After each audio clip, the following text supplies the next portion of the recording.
This conference will now be recorded.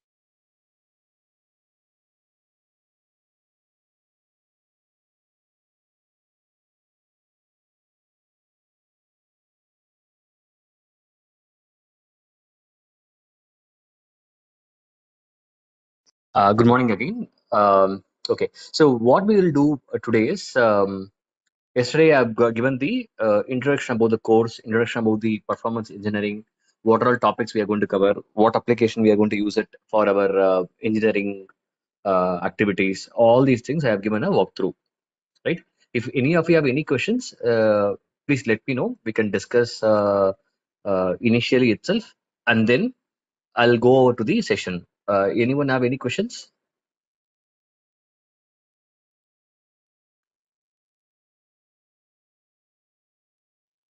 No problem. Okay, so what I will do today is for you guys to maybe a little bit understand about the way we are going to learn or understand each of the topic. I'm just going to randomly pick a topic in this list, and then I'm going to go over for next 20-30 minutes so that you will get to know the uh, kind of training you will get, and also the style of teaching as well, right? For just you get for you to get comfortable before you get into the course. Okay, so I'll pick Java threads for today, and then I'll go over the concepts. I'll go over the configuration of Java threads, and then what are the various states of thread. We'll go over both conceptually and also practically. Okay, maybe many of you know the threads are kind of a task handler, right? Um, you in any applications, you're going to have a CPU, a processing power. You're going to have memory, which is going to store things temporarily in memory during an application lifecycle.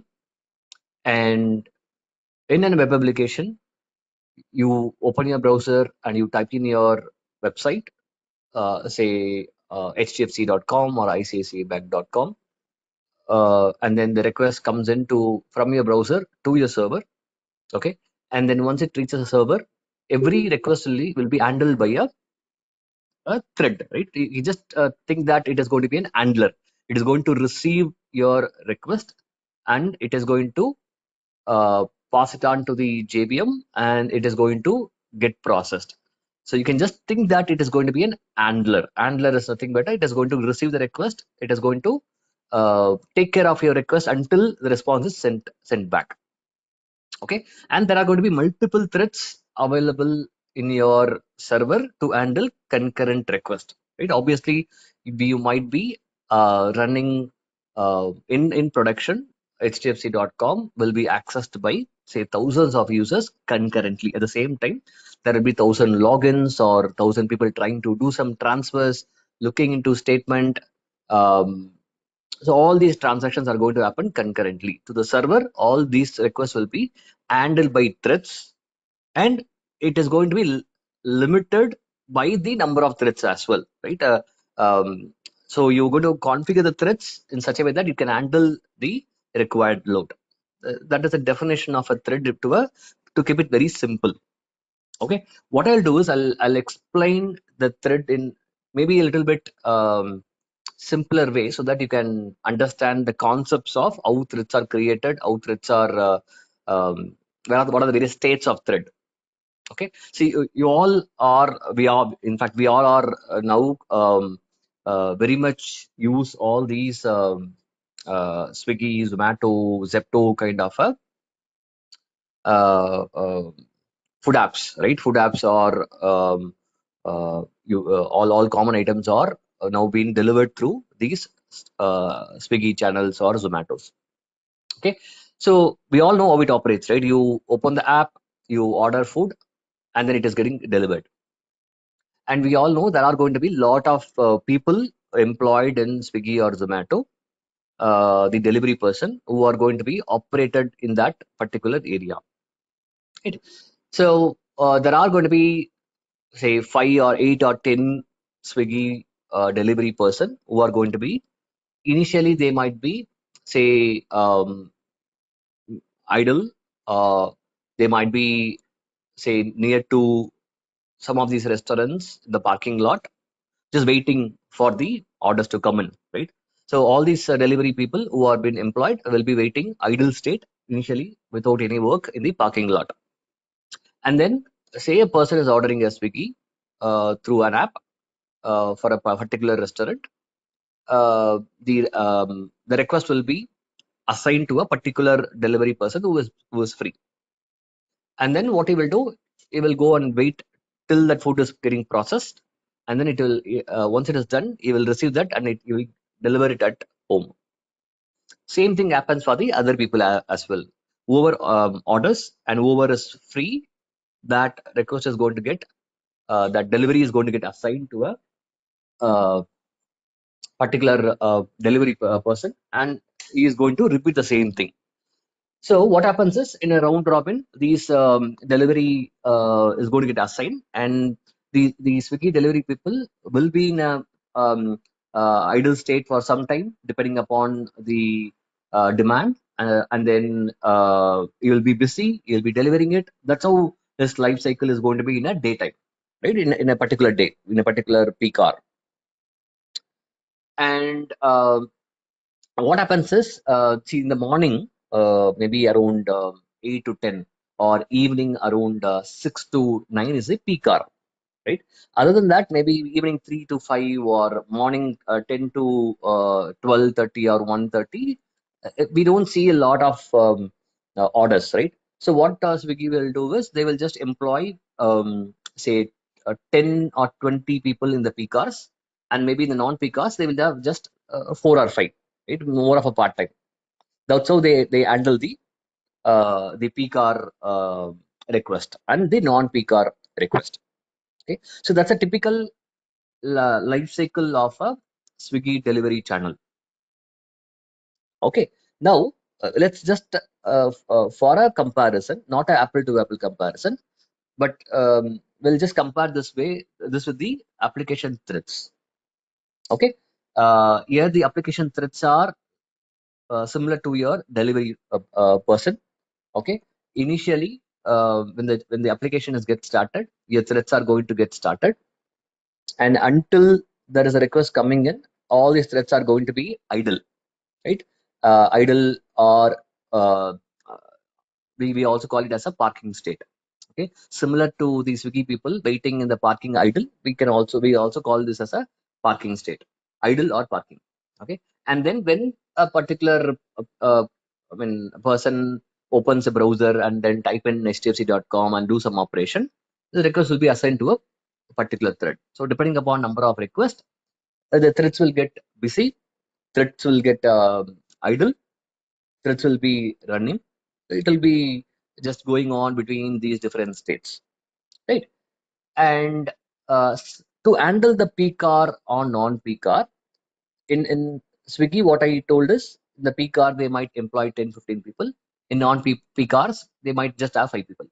Similarly, here as well, we will be able to go and tell the server, I need maximum of say 100 threads, minimum of say 20 threads.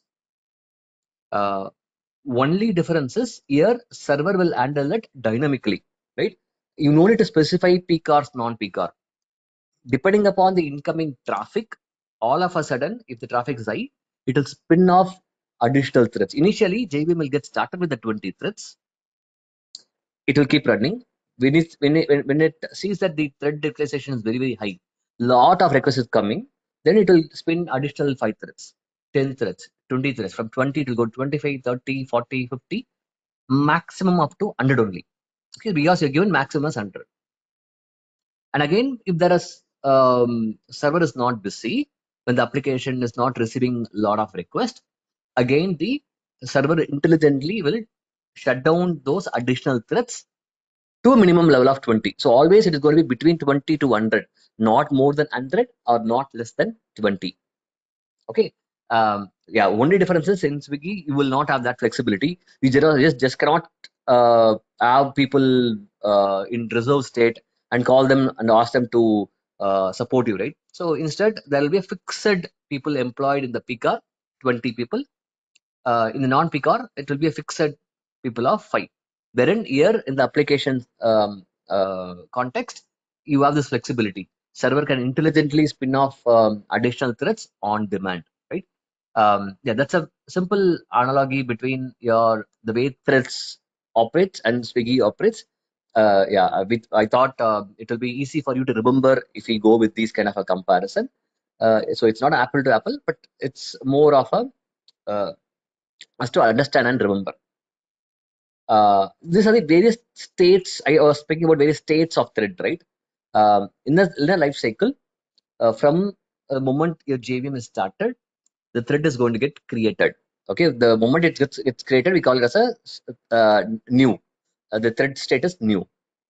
Okay, and then it will go into a runnable state or a parking state, which means it is created and then um, um, it is in a state where it can receive request. It is in a runnable state. It can run. It is runnable means it can run whenever it is required. It is sometimes we call it as a runnable or parking. Both are same, which means I'm waiting to receive order. I am created now. I'm waiting to receive order. Okay, and then once it receives the request, it will go into a running state where that is where it will consume CPU. It will do your actual algorithm. It will execute the login functionality or logout or order some uh, uh, transactions, view statements, transfer funds, whatever algorithm that is going to get executed.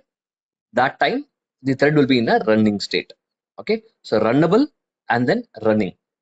Once it is um, execution is completed, again it will go to a runnable state, which means it will again go to a idle state. So it will toggle between runnable, idle, parking is all same. Runnable, idle, parking is same. Running is actual running. So it will get toggle between runnable and running. In between, there is a state called waiting. Okay, waiting means you got a task. In between, while you execute the task, you are on hold. Okay, hold means it can be for multiple reasons. That can be intentionally developers might have written some thread.sleep in the code, because of which your thread might be just holding or waiting for few milliseconds or few seconds. It can be because there is a um, block or a lock. Your thread is logged for a particular code or a method, because of which it is logged. That is also a waiting state, which is not a good state. Okay, we'll talk about those locked state, how to determine the locked state, how to take the thread dump to determine the lock state and all in detail later. But one of the state is waiting. Waiting can be because a developer has written the thread.sleep for a few milliseconds, for a second it might wait in a waiting state. Second is something called blocked. We call it as a logged state or monitor. Okay, both are interchangeably. Some of the tools will say logged, some tool will say monitor. Okay, and then it will again go back to the running. So all three states can be getting toggled for a particular thread. A task is assigned. Before task is assigned, it is in a runnable state or a parking state. Task is assigned, it is in a running state, and then in between it can go to a waiting state, and again it can come back to the running state. Finally, if the usage is less, additional thread that is getting created will get terminated. Okay, so these are the various states of the thread. Okay, we should remember these states of the thread. You can probably remember this the way Swiggy operates, so that in interviews you will keep getting these questions about the states of thread. What are the various states, and what is waiting, what is blocking, what is runnable, what is running. Okay, what I will do is for you to visually look into this, right? For you to better understand it in detail, I'll open. our e-library application, and then I'll open few tools, and then we'll also go and configure the threads, and then see how these states of thread appears. Okay, so I'll open few tools one by one. The first thing is I'll open our application. Okay, let me go to the e-library application.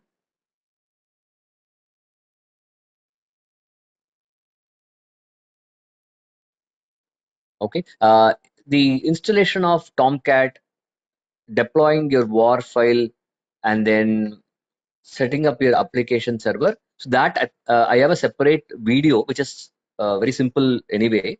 You can follow whatever I'm doing it now, and also you can look into the video for you to set it up. Okay, so I'm going here. I'm opening the Tomcat. So this Tomcat folder is available in the Google Drive. Okay, you can download the Tomcat folder, and then if you go to the web apps, you will find the war file.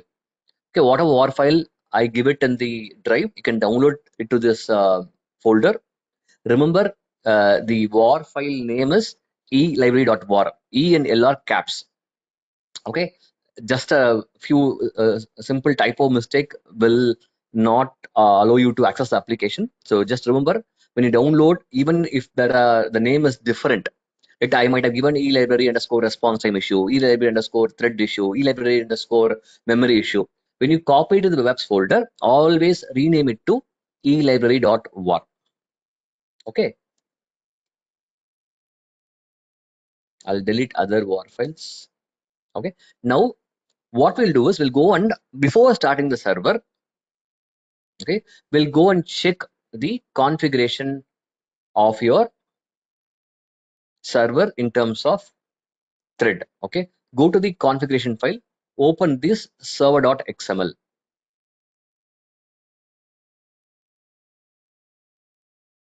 Okay, and if you come down,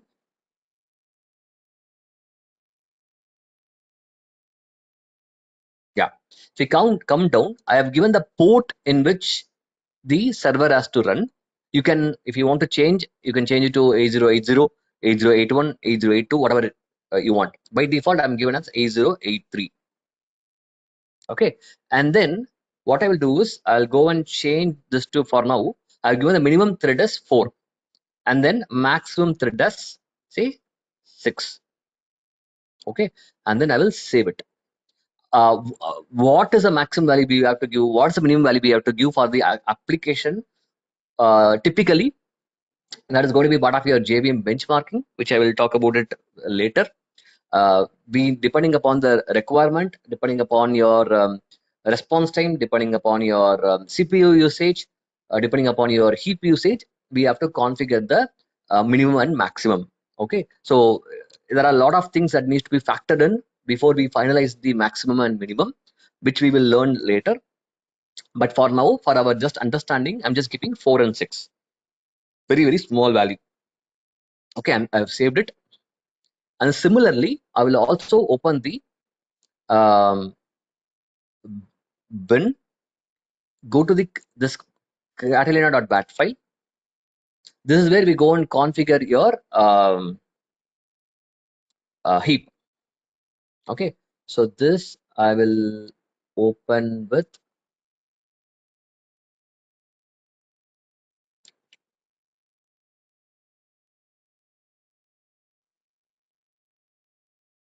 okay, we come down. Okay, so when you in your Tomcat, when you download it from my drive, okay, first time, or if you're going to download from Tomcat from the website, uh, you will not have all these settings. Okay, so you don't need to worry about it. Okay, if you download it from my drive, then what you need to do is, for initially, just go and delete all these things. Okay, all these things which I'm highlighting it, just delete it. Just have this alone, the heap alone. Okay, because here I have given some commands which will point to some directory, D drive, D drive. So if you don't have this directory, Tomcat will not start. It's a typical error that people face. Okay, so when you set it up, just remember that I have given this all this instruction in the separate video also. But since you are listening, please note that all these has to be removed. Okay, and then you can just keep probably 400 MB as minimum, 1000 as the maximum. Again, don't worry what to set, why to set and all, we will discuss later. For now, for our exercise, for just our analysis, I'm just keeping 400 MB and 1000 MB is a minimum heap I'm giving to the application. What is heap? Why we need to give all these things? What is min? What is maximum? All these things we will be learning it in detail. Okay, but this is a command. This is the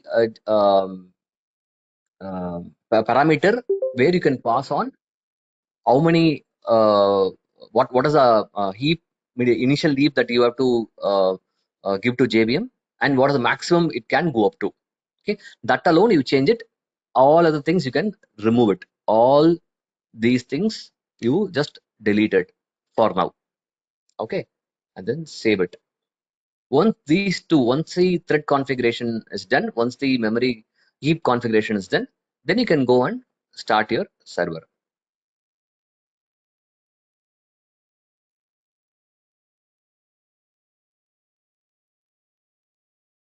Okay, so once let it run parallelly, I'll open Jmeter.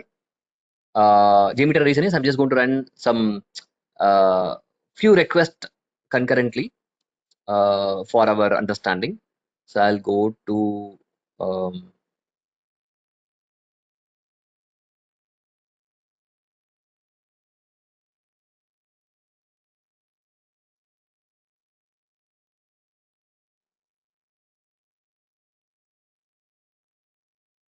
where is my Jmeter? Yeah, I'll go to here. I'll open the command prompt.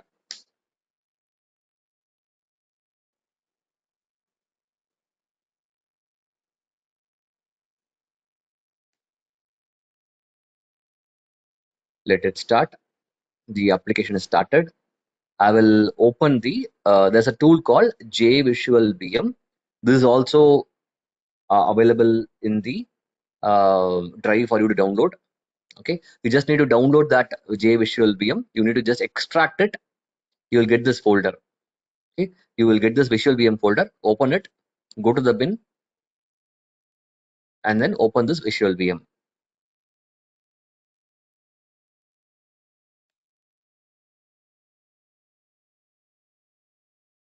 Okay, so I have my application started.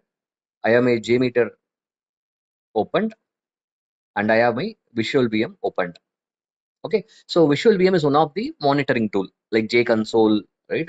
For Java monitoring, we can use JConsole or JVisual VM. Here, it will automatically show all the Java application that is running in my machine. Jmeter is a Java application. It is also showing here. We are having this our Tomcat E library. It's showing. Just double click this Tomcat.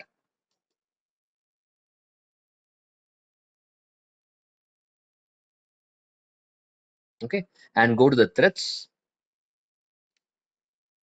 And then if you see here, um, we have given your 8083 port, right?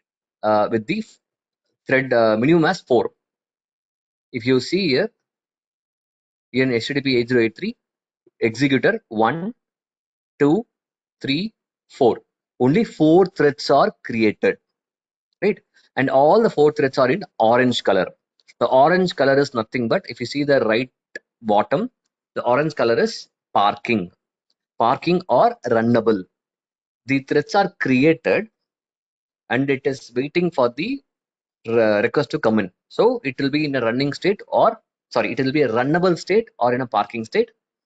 All 4 are now in parking state. Okay, now what I will do is let me check whether the application is working fine. I'll go and open the localhost 8083 library, and then I will log in. So moment I log in, right, I'm sending a login request.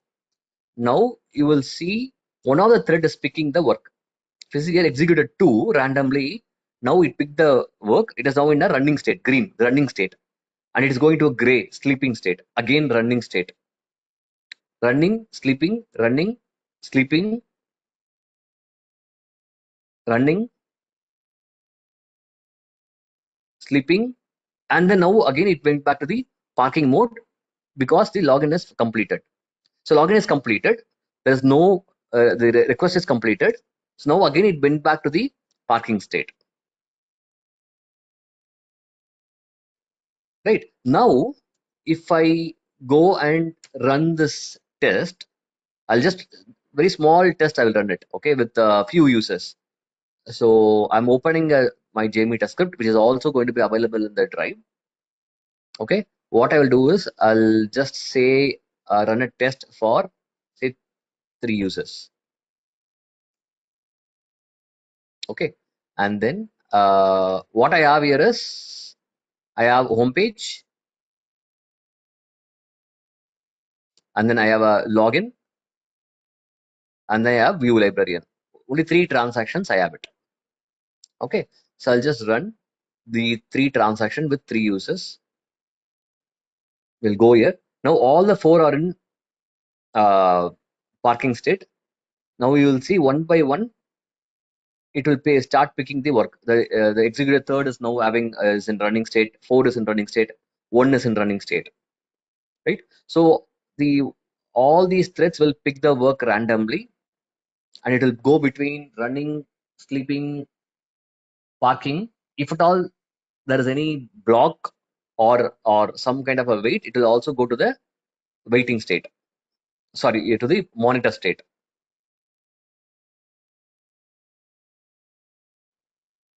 Okay, so all the 4 threads are will do this, take this task randomly. Okay, now what I will do is I'll increase the user count.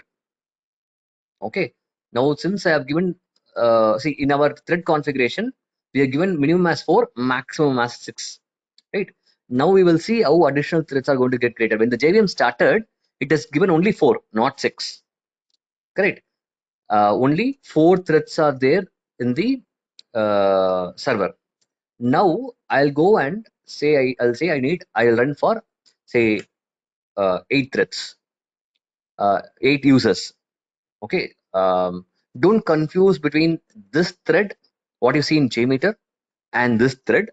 Jmeter, since it is a Java-based application, they've used these terminologies. Okay, but just since you are performance testers already, right? Just think that it is a concurrent user. Number of concurrent users is 8, and then I'm going to run this.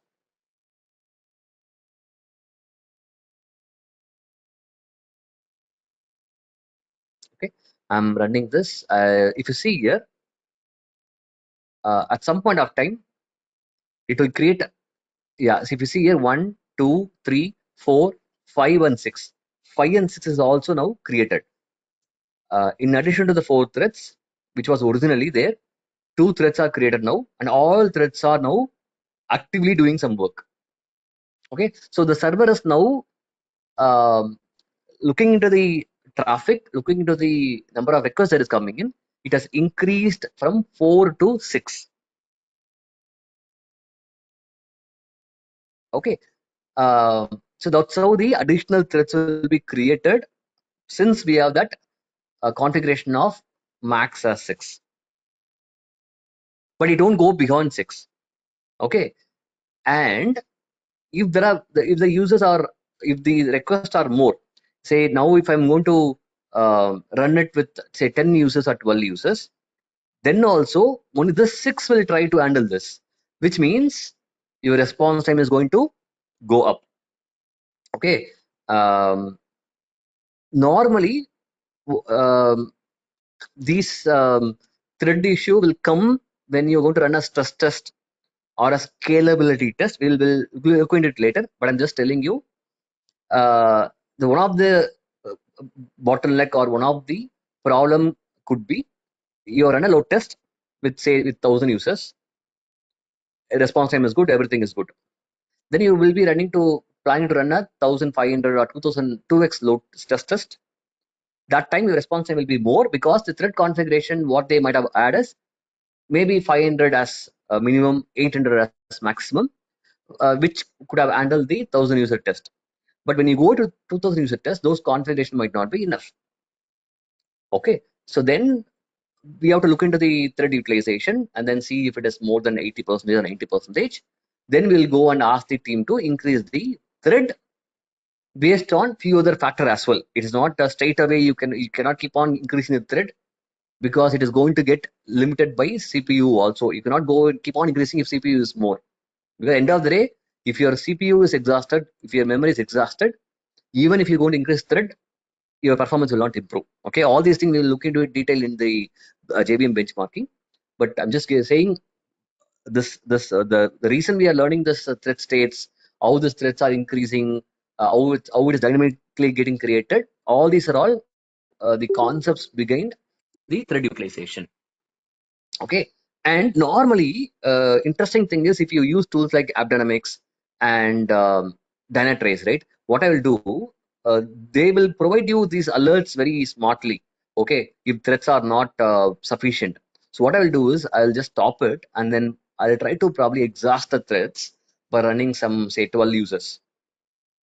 Okay, um, let it stop. Okay,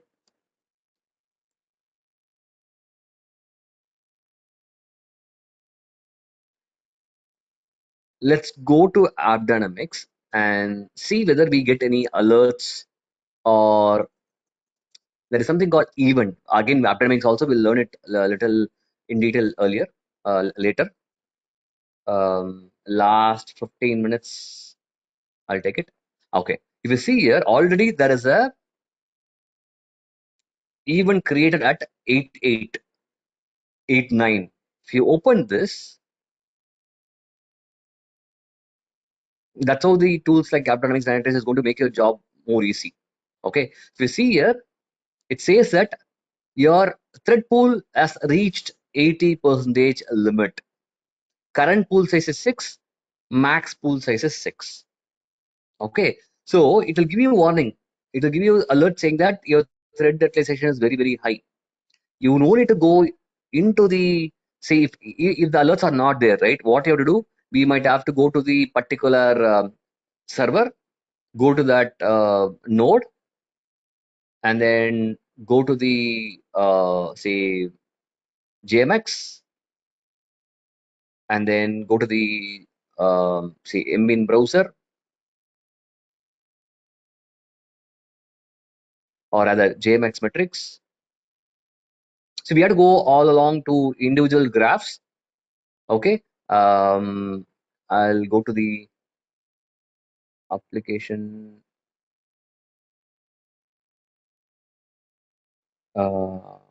JVM, and then the threads.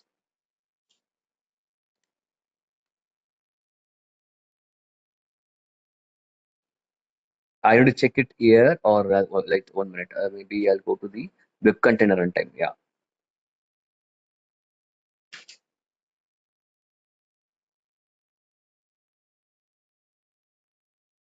I need to go to here and then look into the busy threads, current threads, max threads. Right. That is how we monitor. We go to this JMax and go to that 8083 port and then see what is the thread utilization. Now it says that last 5 minutes it is running maximum, right? Your maximum thread is 6, current thread in pool is 6, all the 6 threads are in busy state, right? Everything in the 6 now. Max, your busy, current thread, maximum thread, everything is 6, which means everything is all the threads are used completely, right? This is how you monitor, and then say that okay, the thread utilization is very high, you need to increase the threads. Other way is AppDynamics or Dynatrace smartly provides that data in the event as well. If I go to duplicate it, this will come down after a few seconds, right? This will come down. Maybe it will take a minute to get reflected. If I again go to the event, you would have seen multiple events. Now it would have appeared. So we can create alerts, say for a heap threshold, thread utilization threshold, CPU threshold, response time threshold, so that it will appear in the your summary page, event page, for your easy troubleshooting. Okay, maybe all these things mostly will be available in most of the APM tools. Now, if I go back to the applications, if I go back to the e-library and then go to my events,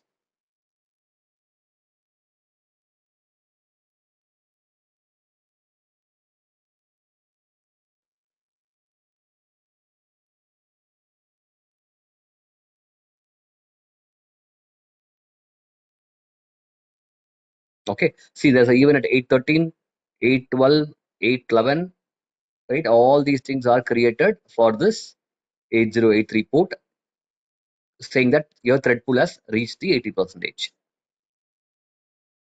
Okay. Yeah, it should. Yeah, now if you see it has come down. If you see here, your current thread, maximum thread, current thread, everything has come down to 0. Okay, nothing is no load is coming, so your busy threads has come down, and then this current thread in pool should not come down to 0 because it will be still active only.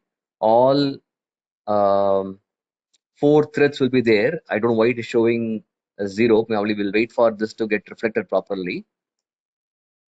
Yeah, but yes, the maximum busy thread has come down to 0. The busy thread will come to 0, but your current thread in pool will still be 4, which is minimum. Okay, maybe it will take some time to get the actual status of the threads. Yeah, that's how you monitor your thread through this. Or the other way around is for a easy way to know whether your threads is doing good or bad. You can always look into this kind of an alerts. Okay, so we'll be learning this in detail further in the actual session.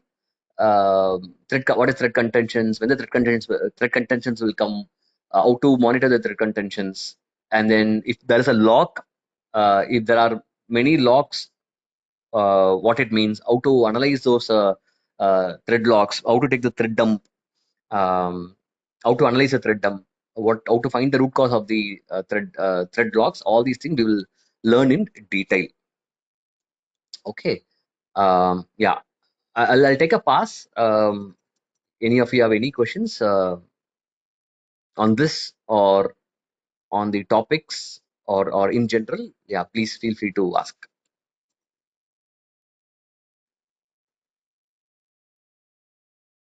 Yeah, hi sir, good morning. Yeah, good morning. Actually, I'm not getting for that in that thread Mhm.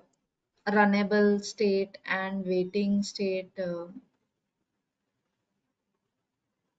Okay, fine.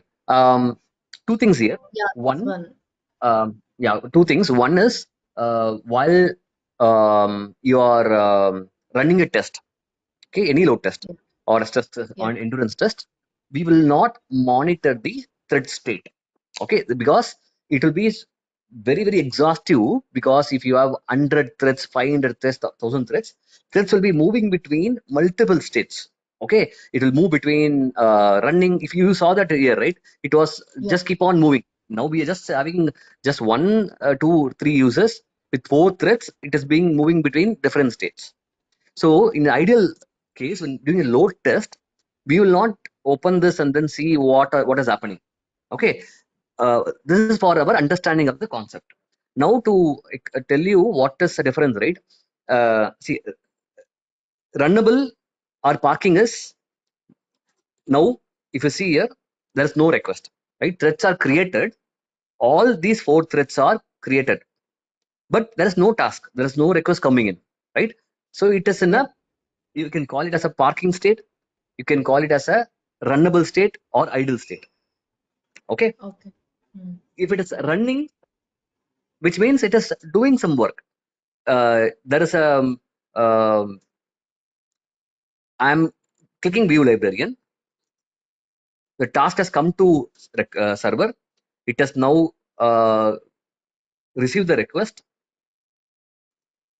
Okay, since it is very fast, you didn't even see that green color here.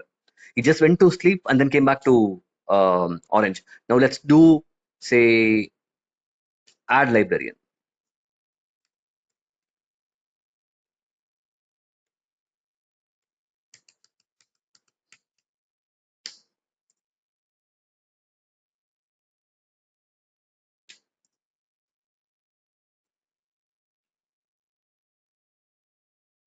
Let me do, I don't know why it is not getting reflected. Let me close this and open it again.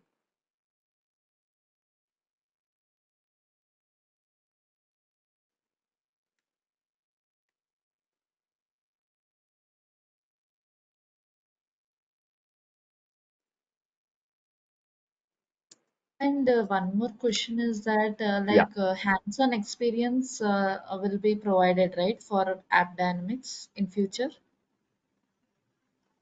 I mean, in as I said, upcoming. yes. See, um, this application, whatever we are using it, I will be providing this war file, and then you will be able to deploy it in your mission, right? And then this AppDynamics, as I said, it is in the cloud.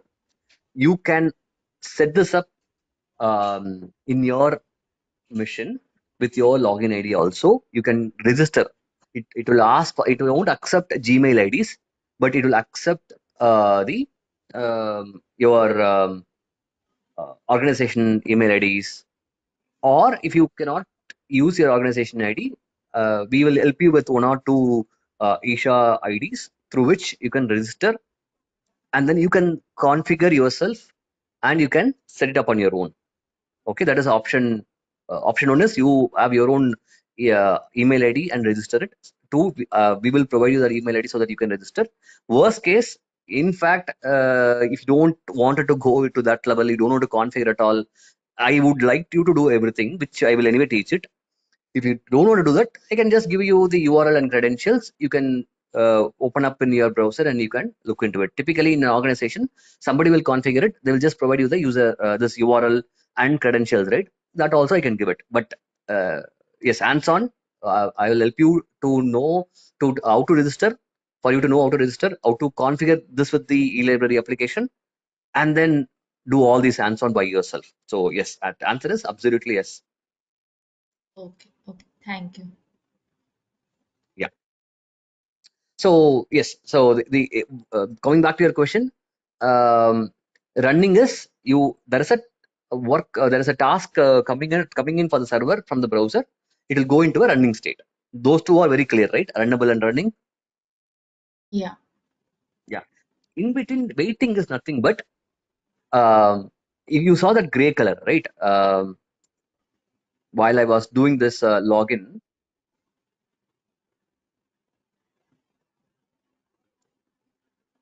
so here now it will get a green color. Now it is in a running state. From parking it moved to running. From running it is now going to sleeping, and again to running, again to sleeping.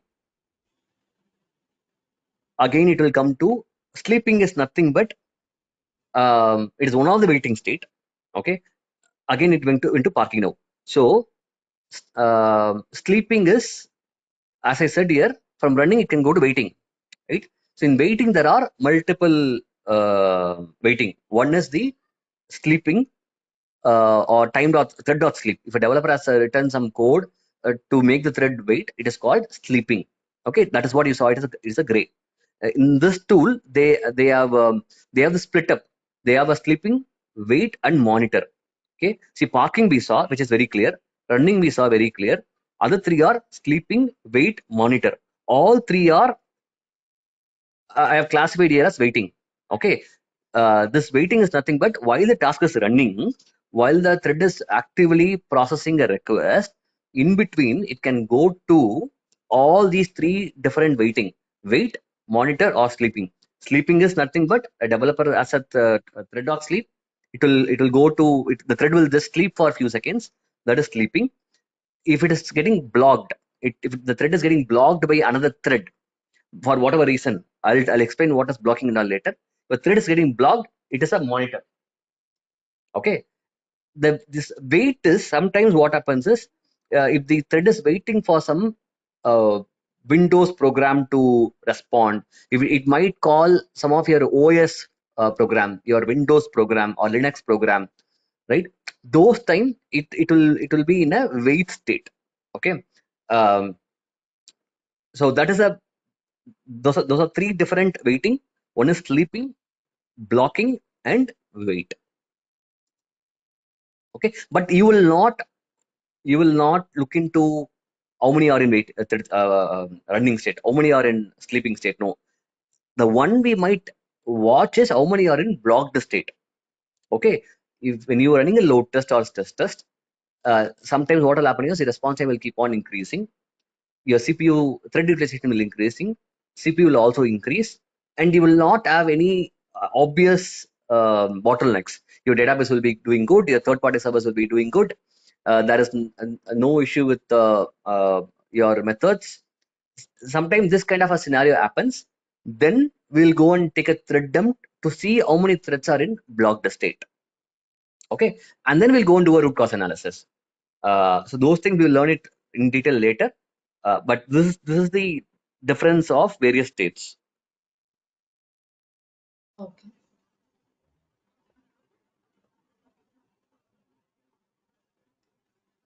Yeah.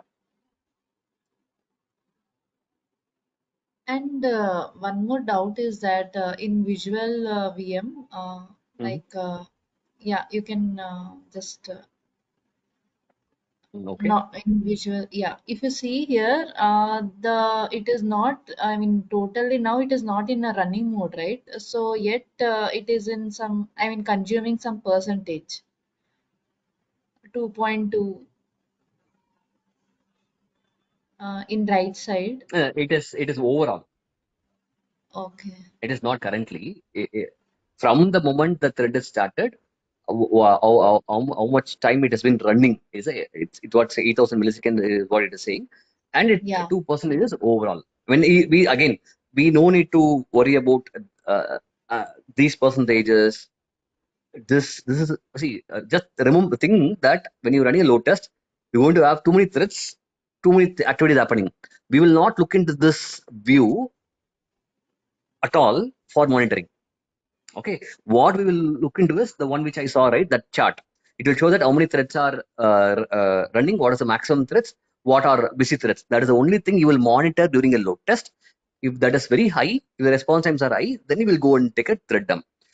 This is just for our concepts understanding. I have showed this view where I'm showing different states, and then it is showing how many seconds each thread are in running state, what is the percentage and all. It's just for our understanding.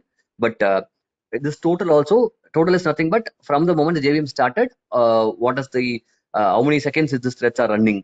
Out of that, how many were in actually in running state. Just for this data available for our conceptually to understand this. But this is something we'll not at all use it during our load test or endurance test from a monitoring perspective. From monitoring, what we need to know is how many threads are running, how many are busy, how many are idle. That is what we will monitor from a thread perspective. Yeah, got it. Thank you. Yeah, thank you. Okay. I wanted to go over these a few interview questions. In fact, I'll share it later also. Maybe tomorrow I'll go over this. I'll share it in the group chat also. See, these are some of the common interview questions that you might encounter, and you can just go through this offline. And most of these is what we would have tried to cover it from a topic as well, right? So that you will be able to answer all these questions very easily. Okay, I'll share this maybe in a slide, not in a slide, maybe in a sheet sometime today. You can go over that, and then I'll also go over this few questions and answers tomorrow for just for your understanding. Okay, but from tomorrow we'll get started with the session number 1, right? We'll start with the basics of Java, and then programming of Java, and then JVM. We'll get started from tomorrow.